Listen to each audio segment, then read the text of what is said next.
Dhugaa dubbachuudhaaf jechuudha fuulli Aayimii yeroo akkatti timaatimii fakkaatee ishiin bochuu baay'ee nama gaddisiisa jechuudha.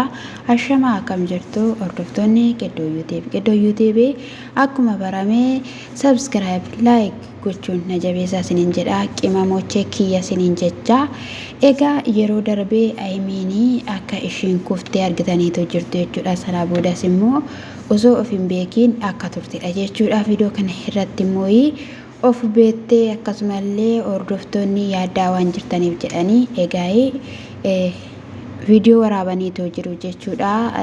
Dhugaa baay'ee tokkoon gadde jechuudha. Ana akka kootti mucayyoon jechuudha akkatti yeroo bochuu mucaan kun waan baay'ee darbiteetu jirti. Akkuma obboleessa Abiraam irratti ta'e immoo intalli suni irratti taasisaadha kan ishiin jirtu jechuudha. Argitanii ta'e Abiraam utuu dhalaan qabaatiin dhala qaba jedhanii waan taasisaa turan jechuudha. Amma intalli kun yookiin carqii wayii jechuudha of keessatti wattaftee jechuudha dhuftee ani garaattan baadha yoo jettee Aayimii fi Buruuk adda ba'u ishiin immoo safaana taati akkasitti kan ishiin yaaddee dhufte jechuudha. Egaa argitaniitu yeroo dhiyoodha kan isaan qalabatii isaaniillee godhataniitu jiranii jechuudha. Kana gidduutti immoo waan baay'eedha. Yeroo darbis immoo wal lolanii akka turanii inni gidduutti buttaa jira akka deemee ji'a ja'an dura hatiin dhufne nuti waliin hagarree jettee dhokannee wal agarraa osoo namni argini jireenya keenya gara kaameraatti baasuu hin barbaannu malee jetteettiin jechuudha. Ani irraan dubbadhu malee viidiyoo isaanii baasuu nan dhaggeeffadha jechuudha. Inna haala kanadhaan bakka akka nama abdii kutateetti ani kanaa booddee waan hundumayyuu abdii kutateera dadhabeera qophaa koo na dhiisii jechaanidha kan isheen turte. Buruuk immoo ani siin adda bahee jiraachuu hin barbaadu dubbii kun sobadha. Kanaafiyyuu ishiin immoo naaf hin amanne waanta ta'eef ofiinuu ji'a sagalitti hin dhalata waan ta'eef hangasitti obsuudha. Innaani har'a ishiin ji'a ja'a yoo taateetti ta'e ganaa ji'a sadii akkamitti nan obsaa. Ani baay'een si amanas ture. Si amanus immoo har'a gatii naaf hin qabu. Miidhamaadha kan inni jiru. Atis qajeelaadhaan jedhamoo amaadhaan jedha. Akka waan hundumaa keessa galtu hin beektaa. Yeroo hundumayyuu qambarree keessa galteetu kana ati dhuftu jette bakka dhugaa dubbachuudhaaf lapheen cabee jechuudha. Baay'ee tokko gaddite jechuudha. Namni akkattiidhaan al tokkodhaan miidhama jechuun bakka yeroo tokko hubachuun barbaachisaadha. Maaliif dhugaas osoo hin ta'iin dhuftee yookiin immoo dhugaas ta'ee jechuudha. Jaalala keessan tokkummaa keessan kaayyoo keessan mul'ata keessan iddoo sin keessan naafee namni waan tokkoon sin kuffisuudhaaf qormaata wayii baatee gara keessan dhufa jechuudha. Kanarraa immoo of eeggachuudha. Aayimiinis immoo egaa itti deddeebi'uudhaan kan ka'e dhagaa kan isheen hanga kanaatti ta'uus dandeessu. Dhugaa dubbachuuf nama gaddisiisaa abbaan ishiillee dhaqanii akka gaafatanidha jechuudha. Viidiyoo kana keessatti hiriyoonni isaanii kan dubbachaa turan jechuudha. Karaa hundumaan abbaan kunis yeroo gaddan dhugaan akka kootti maatiin isaanii yeroo gaddan baay'ee natti dhaga'ame jechuudha. Isaan duwwaayyoo osoo hin taane jechuudha.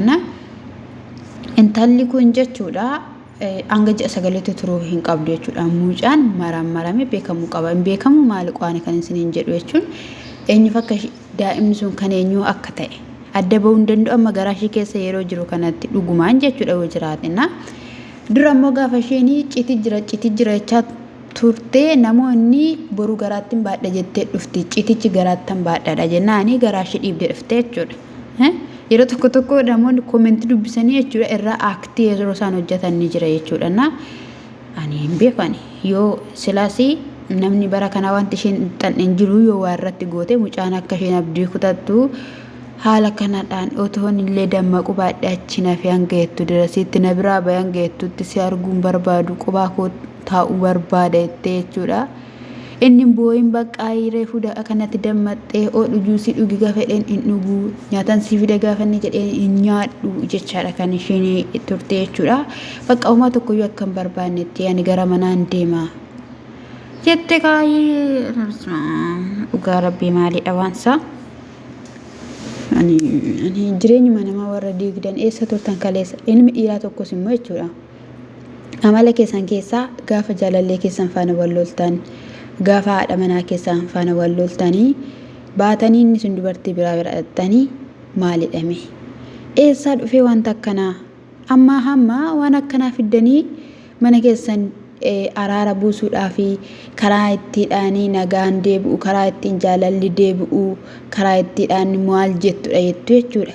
Maal abbootiin keenya durii jechuudha gaafa wal lolanii yookiin immoo haadholiin keenya abbaa mana isaaniitiin wal lolanii dhiira bira dhaqu maatii isaanii biratti badu hiriyaa isaanii biratti badu achi booddee jaarsi biyyaa araarsee iddoo tokkotti deebisa jechuudha. Innis immoo ishii har'a maal taatu ishii gaafa tokko miidhame jechuudha.